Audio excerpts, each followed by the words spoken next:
नमस्कार विद्यार्थी मित्रांनो, ज्या वेळेस आपण एखाद्या प्रदेशाच्या हवामानाचा अभ्यास करतो त्यावेळेस आपल्या डोक्यात त्या प्रदेशात कोणते ऋतू आहेत असा विचार येतो। शाळेत आपल्याला असं शिकवलंय भारतामध्ये किती ऋतू आहेत? 3 ऋतू, उन्हाळा, पावसाळा, हिवाळा। हे चुकीचं आहे।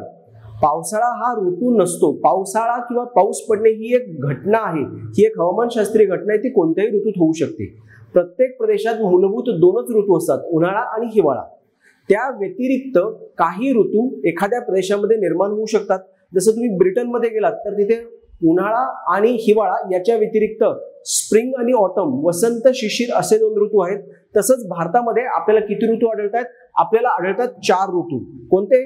उन्हाळा मार्च ते जून, त्यानंतर दुसरा ऋतू आहे नैऋत्य मान्सून ऋतू जून ते सप्टेंबर, तिसरा ऋतू आहे ईशान्य मान्सून किंवा परतीचा मान्सून, कधी? सप्टेंबर ते डिसेंबर, आणि चौथा ऋतू आहे हिवाळा डिसेंबर ते मार्च। आता हे असं का ते आपण लक्षात घेण्याचा प्रयत्न इथे करूया। नीट लक्षात घ्या, ज्या वेळेस आपण सूर्याच्या भासमान भ्रमणाचा विचार करतो त्यावेळेस सूर्य बरोबर या विषुववृत्तावर आहे, कधी? मार्च मध्ये। आता मार्च मधला सूर्य भासमान भ्रमण करतोय, इथे पोहोचला एप्रिल, इथे पोहोचला मे, आणि मग आला भारताच्या बरोबर कर्कवृत्तावरती जून मध्ये। सो मार्च ते जून सूर्य भारताच्या डोक्यावर आला, त्याने भारताला लंबरूप किरण दिली, उष्णता जास्त मिळाली, ऋतू झाला उन्हाळा मार्च ते जून।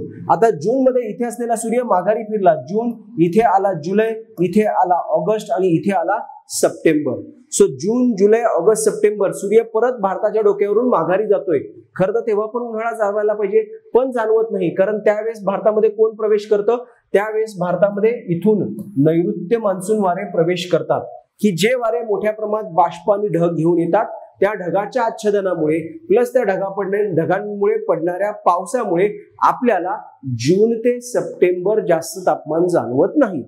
म्हणजे मार्च ते जून सूर्याने जेवढी उष्णता दिली तेवढीच उष्णता, मार्च ते जून सूर्याने जेवढी उष्णता दिली तेवढीच उष्णता जून ते सप्टेंबर सूर्य देणार आहे, पण ती आपल्याला जाणवत नाही। कोणामुळे जाणवली नाही?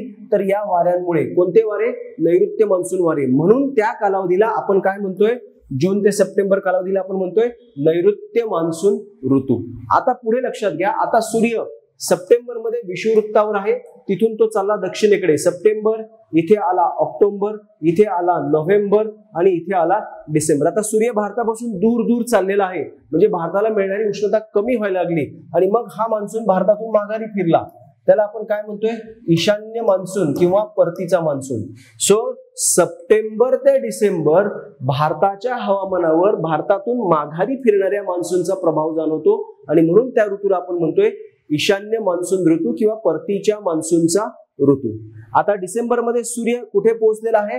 मकर वृत्तावर, भारतापासून सर्वात दूर, त्यामुळे भारताला अत्यंत तिरपी किरण मिळणार, भारताला मिळालेली उष्णता फार कमी असणार, आणि आपण अनुभवायला सुरुवात करणार काय? हिवाळा डिसेंबर पासून मार्च पर्यंत। बघा आता इथे सूर्य डिसेंबर मध्ये इथे आहे, इथे गेला जानेवारी मध्ये, इथे गेला फेब्रुवारी मध्ये, आणि परत विषुववृत्तावर आला मार्च मध्ये। सो डिसेंबर, जानेवारी, फेब्रुवारी, मार्च या कालावधीमध्ये आपल्याला मिळणारी उष्णता कमी आहे। आपण अनुभवतो कोणता ऋतू? हिवाळा। सो इथून पुढे लक्षात ठेवा, भारतामध्ये ऋतू किती? 4। उन्हाळा जून ते सप्टेंबर, नैऋत्य मान्सून ऋतू उन्हाळा मार्च ते जून, नैऋत्य मान्सून ऋतू जून ते सप्टेंबर, परतीचा मान्सून किंवा ईशान्य मान्सून सप्टेंबर ते डिसेंबर, आणि हिवाळा डिसेंबर ते मार्च। क्लियर?